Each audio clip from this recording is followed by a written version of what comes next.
Right now in Gaza, children are going to bed hungry, not because there's no food in the world, but because they're being cut off from it.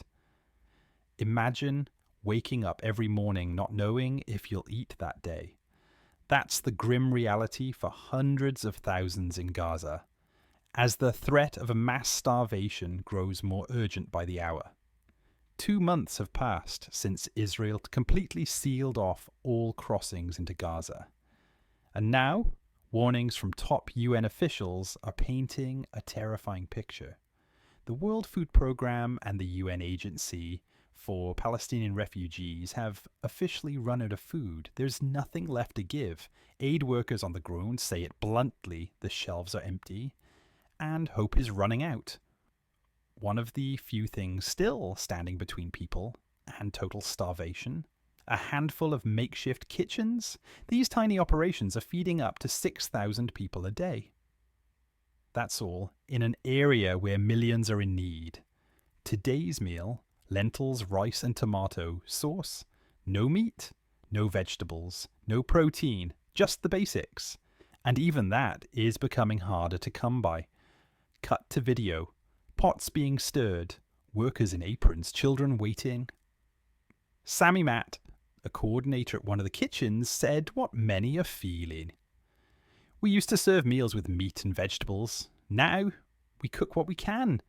People rely on us, and we're running out. The reason? Israel's military blockade. In December, aid was flowing in over 100 trucks a week. Now, nothing. Israel says this pressure is necessary to push Hamas to release hostages. But the people suffering? Ordinary civilians, families, children. UN officials haven't held back.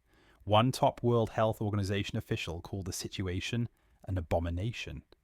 Another UN leader said it's simple. Blocking aid kills.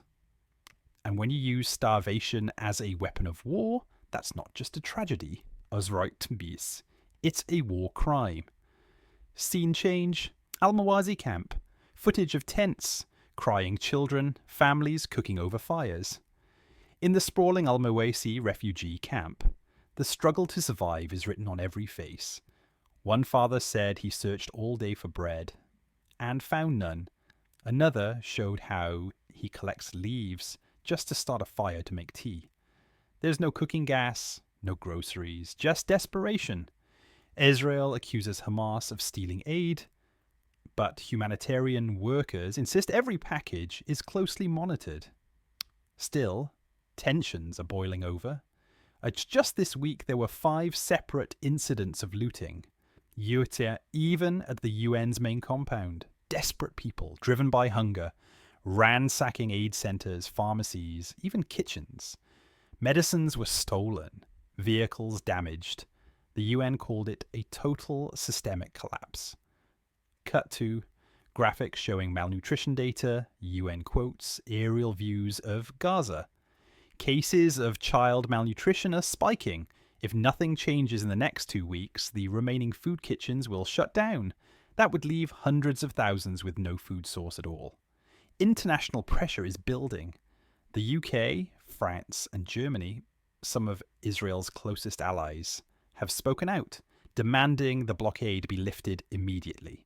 Even Donald Trump, a long-time supporter of Israel, said publicly, "Israel's got to be good to Gaza. Let the food and medicine in."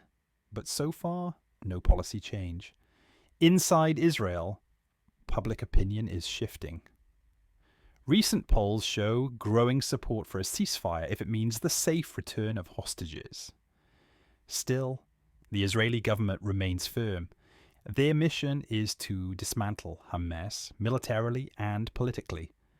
Closing scene: a child sipping from a plastic cup, a pot being scrubbed, people looking to the horizon.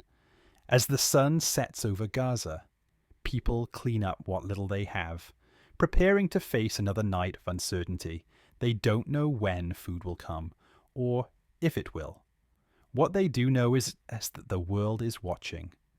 The question is, will the world act before it's too late?